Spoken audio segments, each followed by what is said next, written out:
Hi guys, everybody out there. I just thought I'd show you my 3-part jack-o'-lantern pumpkin operation. Now, the thing is, I made one of these about, what will it be, a week ago? Not 2 weeks ago, less than that. But it was a slightly different looking type of pumpkin. This is the tough one, right? And it was just rotting away within a couple of days. There was mold in it, and his eyes were turning black and all that. So and it was going all soft and weird on the bottom.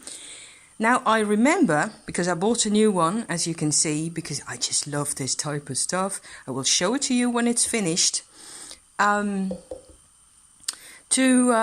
I just love these lanterns, you know, it's just the season and it's Halloween and all that. I'm not so much a Halloween trick or treat type person because I'm not an American and we don't do that over here in Holland.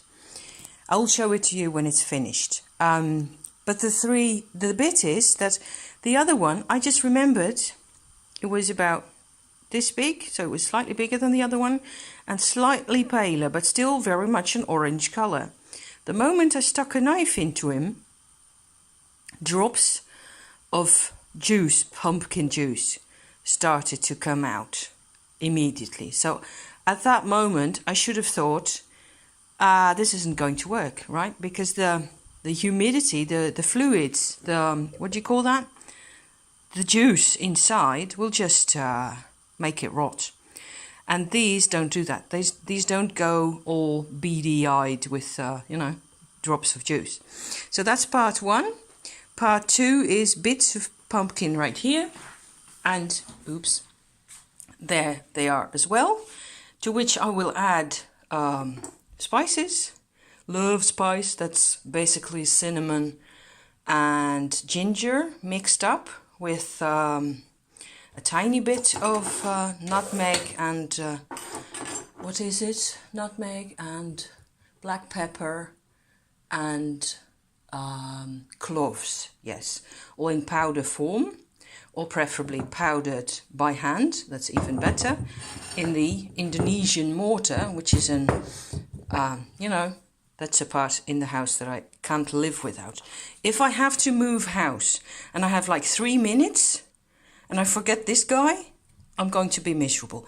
If I take this, it's granite, you know. I've got 2 of these, one for resins and herbs for the witchy stuff as well. But this is the essential part of my life, which I thought is, pretty nice. Anyway, so back to the spices. Basically cinnamon, ginger, and the other 3 in a tiny proportion. And this contains aniseed. It says gewone spices, that means ordinary spices. So it's much more aniseed, both kinds, the star and the other one, and clove with a bit of cinnamon added in, and no ginger, I think, probably. So both of these will go in all over the top of this. And here I have my new found I had to buy these in Germany. You can't smell them like the ears smell that.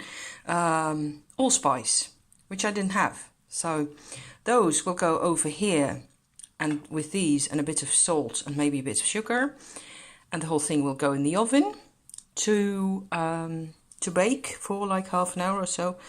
And because last week I did the same thing with, and I added, after it's been baked, I added buckwheat flour and sugar and a bit of butter and that type. It would be completely possible to make a vegan version.